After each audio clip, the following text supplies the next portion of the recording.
Qui n'a pas ces derniers mois, qui n'a pas ces dernières années entendu parler du concept, en tout cas de ce terme de la bienveillance.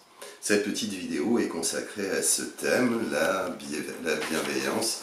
Est-ce qu'on est sur un pas vers le bonheur? Alors ce terme de bienveillance, il émerge il y a peu de temps, et notamment dans le domaine du management au début de ce siècle, au 21e. On est là sur un mot qui est un mot particulièrement à la mode, que certains considèrent comme un mot valise, comme une tarte à la crème. On parlera donc de bienveillance dans le domaine du management, dans le contexte de l'entreprise, mais on parlera de bienveillance vis-à-vis de soi, de bienveillance dans le soin, d'éducation bienveillante, enfin bref. C'est un mot, c'est un terme qui revient régulièrement dans des contextes assez différents. De quoi s'agit-il? Alors, première chose, on va aller du côté d'une tentative de définition de la bienveillance. Et on comprend d'emblée, à travers ce terme de bienveillance, qu'on est du côté du bien et de la veille. En fait, on est très loin et très éloigné. On pourrait dire que fondamentalement, ça n'a rien à voir avec l'agressivité, avec le mépris, avec l'hostilité, avec le jugement.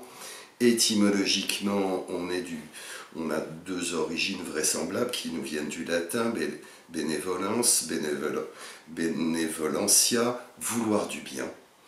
En fait, une disposition, la bienveillance, à la compréhension, à l'indulgence vis-à-vis d'autrui, une disposition de façon générale à vouloir le bien d'autrui. Il s'agit de cultiver des relations positives avec les autres, et cette bienveillance, elle apparaît comme une clé du mieux-être. Alors elle a pris au fur et à mesure des siècles, et depuis le Moyen-Âge, depuis le XIIe siècle, elle a pris des sens différents, mais son sens, son acceptation moderne, c'est bien ça, c'est vouloir du bien à autrui. Alors, deuxième point, les effets attendus de la bienveillance. Eh bien, on peut en imaginer au moins trois. D'abord, quelque chose de positif pour l'autre, qui est accueilli, reçu avec bienveillance.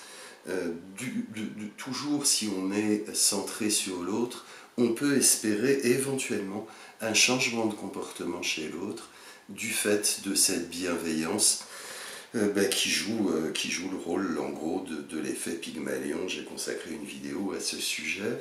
Et puis pour soi-même, on est du côté de la pacification. La pacification, le bien-être.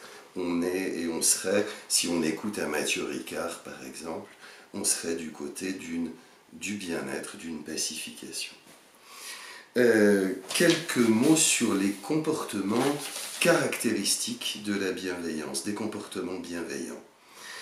Féliciter, encourager, motiver, on est du côté de la bienveillance, l'écoute active, une présence juste aux autres, sans préjugés, une présence adaptée en fonction des besoins supposés des autres, une gentillesse avec tous et toutes, la capacité à accepter l'erreur chez l'autre, la capacité à accepter l'autre tel qu'il est, ne pas vouloir le changer.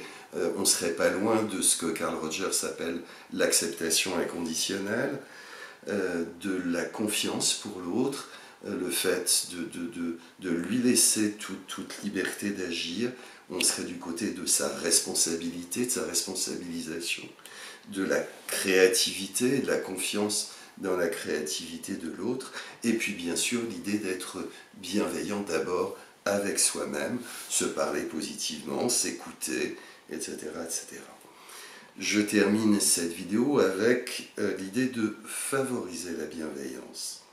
Alors, si on considère que la bienveillance est d'abord un chemin et un processus pour soi, eh bien il va s'agir de développer de la bienveillance vis-à-vis de soi. Connaître ses limites, affirmer ses besoins, s'écouter, prendre du temps pour soi, être indulgent vis-à-vis de soi-même, être fier de ses réalisations. On est du côté de la bienveillance vis-à-vis de soi. On peut développer de l'éducation bienveillante aussi, auprès de ces enfants ou des jeunes, des personnes qui peuvent nous être confiées. Et puis du côté de ce chemin, de ce processus pour soi, si on écoute là aussi Mathieu Ricard ou d'autres, la méditation de pleine conscience peut être un outil favorisant cette bienveillance. Auquel cas, eh bien, sans doute que la bienveillance serait un petit pas vers une forme de bonheur.